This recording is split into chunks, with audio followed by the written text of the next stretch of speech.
저는 작년에 나는 부활을 믿습니다 라고 하는 제목으로 부활주일 설교를 하였습니다.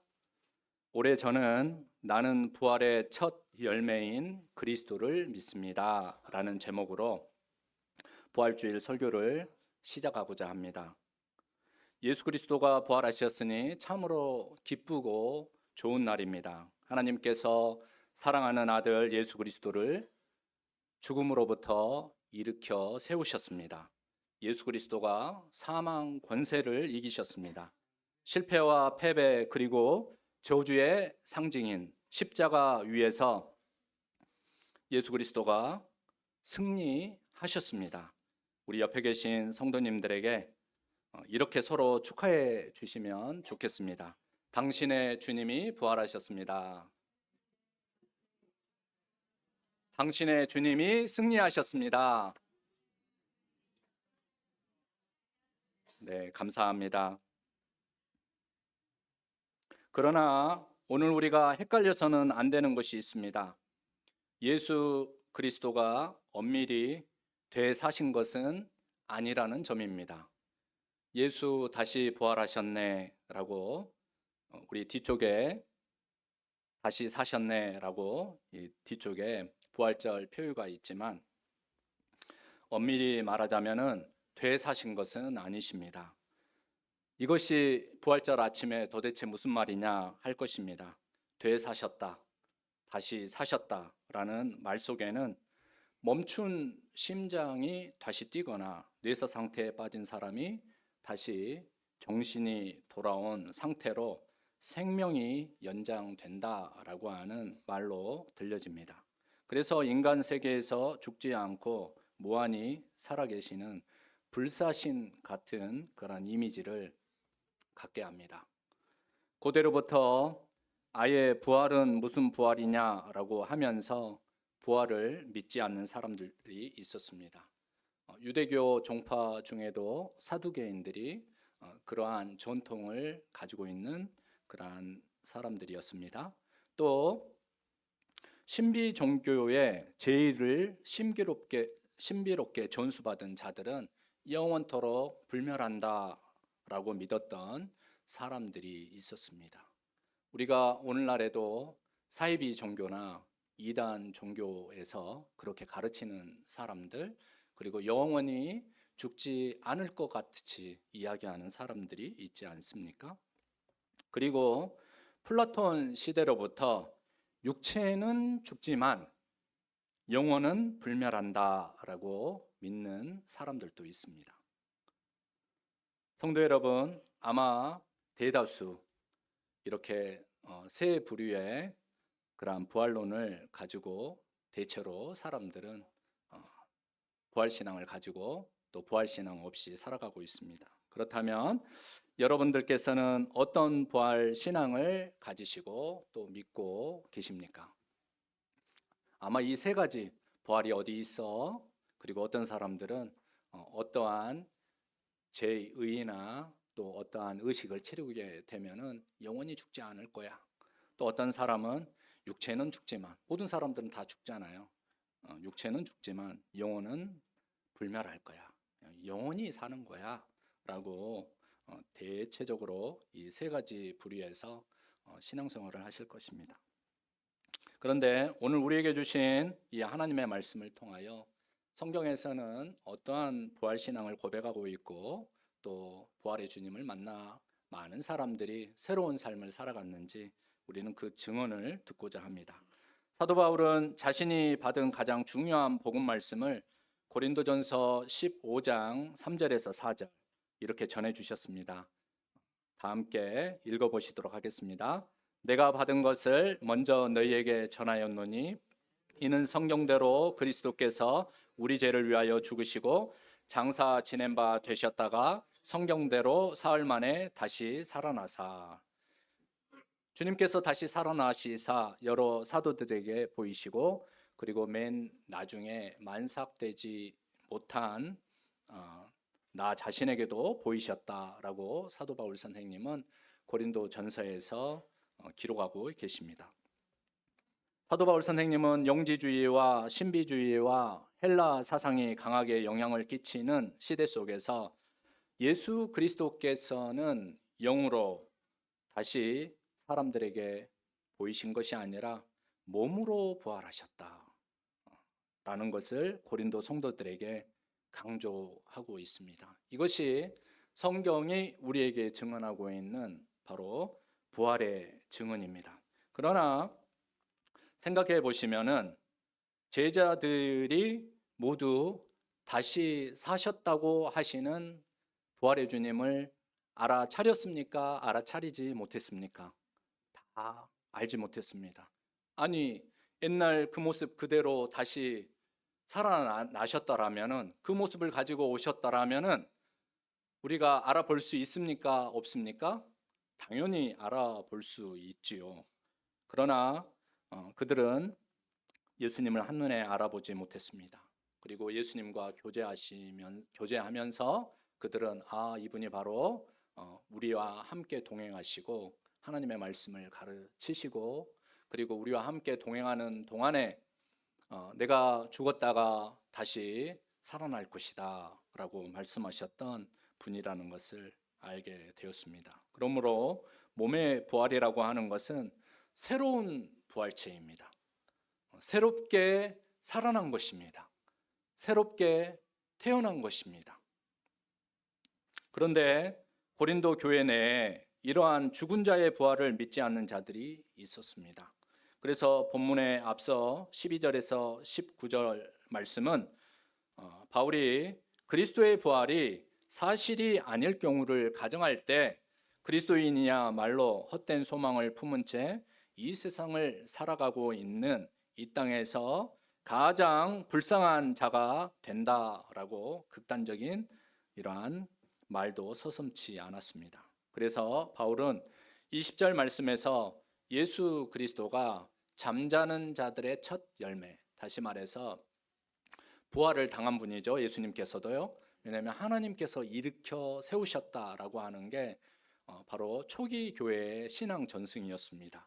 그래서 부활의 첫 증인이 되신 분이 바로 예수 그리스도이다라고 하면서 그분이 바로 우리의 신앙과 복음 전파의 근원이고 근거이고 바로 증거이다, 이렇게 말씀하고 있는 것입니다.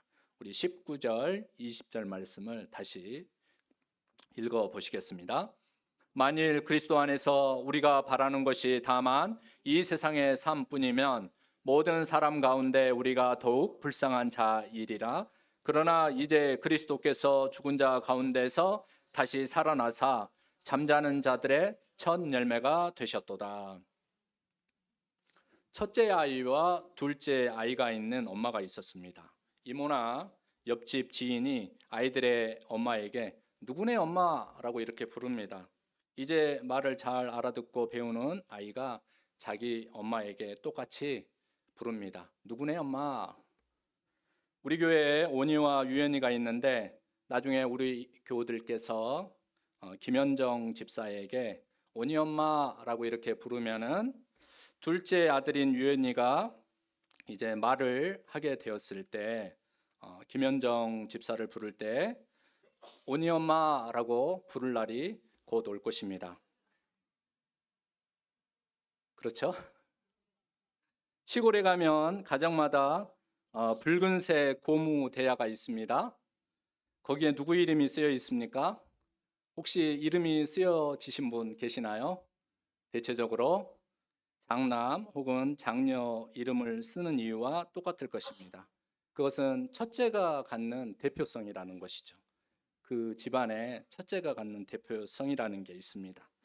그러므로 예수 그리스도가 잠자는 자들의 첫 열매라고 하는 것은 부활 사건의 대표성을 이야기하고 있는 것입니다. 다시 말해서 예수 그리스도의 부활 사건은 모든 그리스도인에게 일어나는 하나님 사건이 된다라는 것입니다. 그런데 이것을 예수님 부활 이전과 이후 세대로 나누어서 걱정하시는 분들도 간혹 있습니다. 부활 이전에 태어난 사람들은 과연 부활할 것인가 말 것인가? 이것은 걱정할 일이 아닙니다. 왜냐하면 예수 그리스도가 바로 근원적으로 하나님 앞에 대표하여서 부활한 사건을 보여주고 있기 때문에 우리는 앞으로 그런 걱정을 할 필요가 없다라고 말씀드립니다. 그래서 사도 바울 선생님은 다음 구절을 보시면 아담 그리스도 유형론을 통해서, 좀 표현이 어렵죠. 아담 그리스도 유형론, 그러니까 그런 타입을 이야기하는 것입니다. 아담 그리스도 유형론을 통해서 죽은 자의 부활을 믿지 못했던 고린도 교회 성도들에게 설명합니다. 21절 말씀 함께 읽어보시겠습니다. 사망이 한 사람으로 말미암았으니 죽은 자의 부활도 한 사람으로 말미암는도다. 여러분, 본문 21절에 첫 번째 한 사람은 누구를 가리킨다고 생각하십니까? 당연히 아담. 그리고 두 번째 사람은 누구를 가리킨다고 생각하십니까? 예수 그리스도. 우리는 쉽게 이해했을 것입니다. 우리 모두는요. 그 한 사람은 같은 법칙에 적용되는 대표성을 갖는다. 그래서 이것을 유형론이라고 합니다. 사도 바울은 이것을 22절 말씀을 통해서 더 구체적으로 설명을 해주고 있습니다. 우리 22절 말씀도 함께 읽으시겠습니다. 아담 안에서 모든 사람이 죽은 것 같이 그리스도 안에서 모든 사람이 삶을 얻으리라. 창세기 에덴 동산의 아담은 하나님의 말씀을 어김으로 하나님이 경고하신 죽음을 스스로 자초하였습니다. 그렇게 스스로 사망의 죽음에 빠져든 그러한 모든 사람들의 바로 얼굴을 대표한다라고 하겠습니다. 아담의 얼굴을 가진 사람은 하나님 앞에서 되돌이킬 수 있는 수많은 기회가 있었음에도 불구하고 그 기회를 얻지 못한 사람이다 하겠습니다. 하지만 그리스도 안에서 그리스도의 얼굴을 보는 사람은 하나님이 예수 그리스도처럼 우리를 사랑하고 계시는구나. 하나님 아버지께서 예수 그리스도를 죽은 자들 가운데에서 일으키신 것처럼 우리도 그렇게 되겠구나 라는 마음의 확신과 믿음을 가지게 되어 하나님 앞에 나아갈 수 있는 용기와 담대함을 가질 수 있습니다. 여러분, 동시에 우리는 하나님 안에서 독립적인 인격체로 어떤 사람은 아담과 같이 죽음의 물꼬를 트는 그러한 사람이 되기도 하고, 어떤 사람은 예수 그리스도와 같이 생명과 부활의 물꼬를 트는 사람이 될 수도 있다라는 것을 명심해야 합니다. 로마서 5장 12절 말씀입니다. 제가 읽어드리겠습니다. 그러므로 한 사람으로 말미암아 죄가 세상에 들어오고 죄로 말미암아 사망이 들어왔나니 이와 같이 모든 사람이 죄를 지었으므로 사망이 모든 사람에게 이르렀느니라. 세상과 공동체의 선한 영향력 그리고 악한 영향력을 끼칠 수 있는 사람이 모두가 아닙니다. 한 사람입니다. 그 한 사람으로 말미암아. 한 사람이 그래서 얼마나 중요한지 되새겨보는 그러한 시간이 필요합니다. 어떤 사람은 아담의 악행을 모방합니다. 그런데 그 악행이 더해져 가면 같이 줄어들지가 않는 것이 바로 악행이라고 하는 모방의 습성입니다. 창세기 사건과 족보를 보시면은 아담으로부터 다섯 번째 그러니까 그 세대가 나오는데 그 사람의 이름이 누구냐면은 라멕입니다. 이 라멕이 등장을 하는데 창세기 4장 24절 말씀에 보니까 이 사람이 악행을 행하게 됩니다. 그런데 라멕이 악행을 행하게 되는데 악행을 행한 자신을 해하면은 77배로 안갚음을 당할 것이다. 이렇게 외치고 있는 말씀이 나옵니다. 그러면서 가인을 해하는 자는 7배를 받고 그리고 자신을 해하는 자는 77배를 당하게 될 것이다. 이렇게 이야기를 하네요. 반면에 어떤 사람은 하나님을 닮은 그리스도 예수님을 따라서 선한 모방을 합니다. 왜냐하면 예수님은 하나님을 닮은 최고의 모델이시기 때문이에요. 그래서 우리는 이 모델 되신 예수님을 모방하고 닮는 것이 중요합니다. 그래서 예수님과 베드로가 이런 대화를 합니다. 우리 마태복음 18장 21절, 22절 말씀을 함께 읽어보시도록 하겠습니다. 그때 베드로가 나와 이르되 주여, 형제가 내게 죄를 범하면 몇 번이나 용서하여 주리이까? 7번까지 하오리이까? 예수께서 이르시되 내게 이르노니 7번뿐 아니라 7번을 70번까지라도 할지니라. 어떤 신약 성경 다른 사본에는 7번을 70번까지라고 하는 표현이 있는데, 이 표현을 70번씩 7번 이렇게 이제 표현을 하고 있습니다. 그런데 더 분명한 최근에 가장 원문에 가까운 가장 정확한 번역을 보면은 77번까지 용서해야 한다, 이렇게 이야기를 하고 있습니다. 여러분, 라멕 이야기를 했습니다. 그리고 베드로와 예수님 이야기를 했는데 여기에 숫자가 등장을 합니다. 구약에서도 그렇고 신약에서도 그렇고 7번을 이야기하는데 나중에 77번이라고 하는 그러한 숫자가 등장을 하는 것을 알 수가 있습니다. 아담의 악행을 모방하는 사람은 보복의 강도를 7배, 그리고 그 후대로 갈수록 77배, 이렇게 키워져 가는, 결국 파멸의 세계로 초대받은 그러한 길을 걸어가고 있다라는 것을 이야기합니다. 반면에 예수님의 선함을 모방하는 사람, 베드로가 처음에 그랬겠습니까? 처음에는 한 번도 용서하기 싫은 사람이지 않았겠습니까? 한 번도 쉬운 일이 아니었을 것입니다. 그런데 7번을 이야기합니다. 그런데 예수님께서는 이러한 베드로에게 뭐라고 합니까? 내가 생각하기에 7번 정도면은 내가 완벽한 존재야. 세상에 누가 7번이나 용서를 합니까? 같은 일을 놓고서도요. 그런데 예수님께서는 이 베드로에게 뭐라고 합니까? 전혀 차원이 다른 7배가 아닌 77배, 77번을 허용해야 한다라고 이야기하고 있습니다. 77번까지 허용되는 하나님의 나라, 부활한 사람들이 살아가는 나라, 부활을 경험한 사람들이 살아가는 나라, 이 나라에 대하여 이사야 선지자가 이사야 65장 말씀에 새하늘 새 땅을 이야기하면서 바로 우리 모두는 이렇게 새하늘 새 땅 비전으로 초대를 받은 하나님 나라의 백성들이다, 이렇게 이야기하고 있습니다.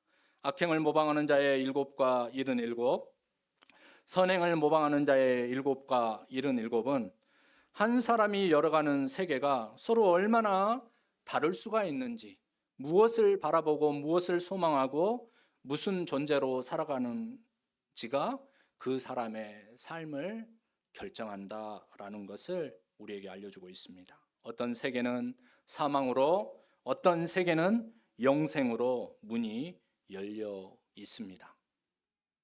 이사야 선지자는 동물들의 먹이사슬 관계가 뒤집힌 것을 통하여 새하늘 새 땅을 비유합니다. 이리와 사자와 뱀은 해하는 동물들입니다.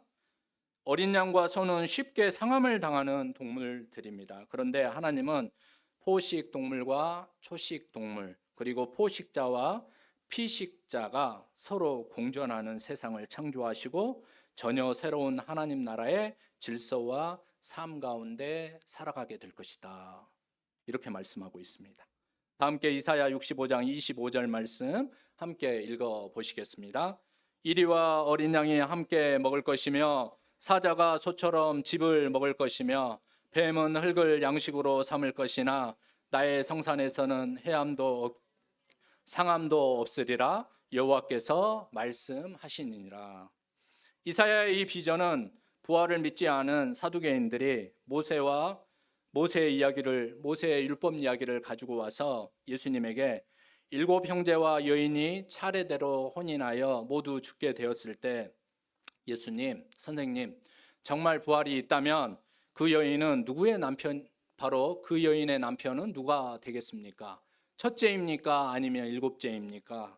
이렇게 질문을 하였는데 그때 예수님의 대답에서도 이사야가 바라보았던 하나님 나라 비전, 새하늘 새 땅 비전을 들을 수가 있습니다.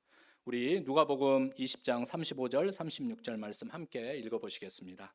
저 세상과 및 죽은 자 가운데에서 부활함을 얻기에 합당히 여김을 받은 자들은 장가 가고 시집 가는 일이 없으며 그들은 다시 죽을 수도 없나니 이는 천사와 동등이요 부활의 자녀로서 하나님의 자녀임이라.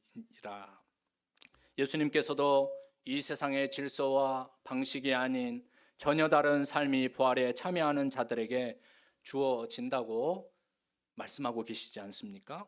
그것은 바로 하나님 나라의 질서와 삶입니다. 그것은 바로 부활의 사람들이 살아가는 삶이 된다라고 예수님께서도 말씀하십니다. 따라서 우리가 교회에 모여서 해야 하는 가장 중대한 일은 무엇이겠습니까? 부활의 첫 열매가 되시는 예수 그리스도를 잘 믿는 일입니다. 잘 믿는 일이 너무나 어렵잖아요. 잘 믿는 일은 그 예수님을 잘 보고 그 예수님이 하신 말씀을 잘 듣는 것입니다. 잘 믿는 일은 잘 모방하는 것입니다. 잘 믿는 일은 잘 따라 살아가는 일입니다. 그래서 사도 바울은 오늘 본문과 로마서에서 예수 그리스도를 둘째 아담 혹은 새 아담이라고 이야기합니다. 둘째 아담 혹은 새 아담은 바로 그리스도 예수이신데 이분은 생명과 길과 바로 진리이십니다. 하지만 사람들은 둘째 아담이자 새 아담인 예수 그리스도를 자기 인생과 공동체와 세계의 집을 짓는데 주춧돌로 삼지 않고 내팽개쳐 버렸습니다.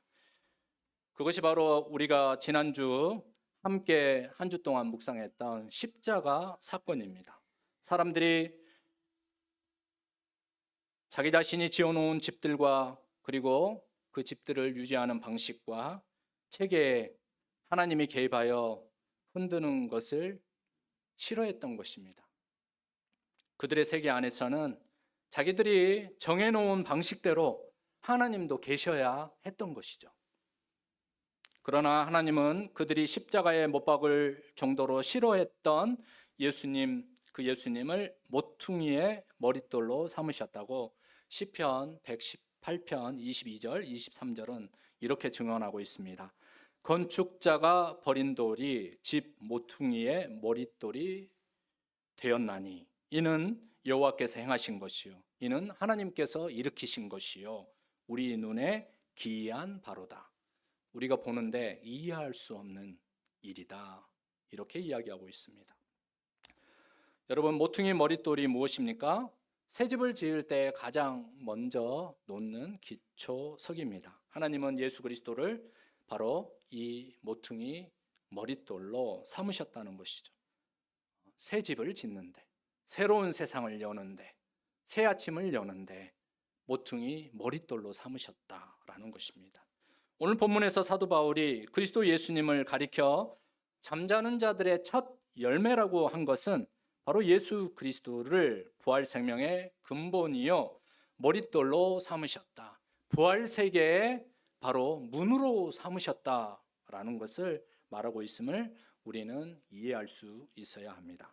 이 사람 아담을 모방하는 자, 아담을 따르고 닮은 자는 이 부활 생명을 경험할 수가 없습니다. 하지만 부활함을 얻기에 합당히 여김을 받은 자, 본문에서 그리스도께 속한 사람들은 그리스도께서 다시 오실 때 부활의 영광에 참여하게 된다. 부활의 주님을 모셔드렸을 때 부활 영광 가운데, 부활 소망 가운데 그것을 가지고 바로 부활 세계로 나아가고 있다라는 것을 말씀해 주고 있습니다. 그리고 마지막 날에는 하나님께서 사망의 권세와 그 능력조차도 부활 생명의 근원 되시는 그리스도 발 앞에 두실 때 우리 인생의 낮은 몸은 영광의 몸으로, 부활의 몸으로 변화되어 일어날 것이다 라고 이렇게 말씀하고 있습니다. 성도 여러분, 프랑스의 신학자인 테아르드 샤르댕이 이런 말을 전했습니다. 우리는 영적인 체험을 하는 인간이 아니라 인간 체험을 하고 있는 영적인 존재이다. 우리 한번 같이 읽어보실까요? 시작. 우리는 영적인 체험을 하는 인간이 아니라 인간 체험을 하고 있는 영적인 존재이다.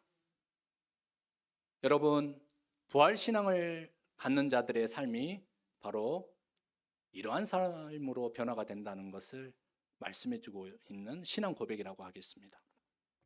우리가 예수 그리스도를 믿고 부활신앙으로 사는 것은 하나님께서 부활의 첫 열매가 되게 하신 예수 그리스도를 자기 인생과 세계의 모퉁이 돌로 삼게 하셔서 그 위에 집을 짓게 하는 것과 같습니다.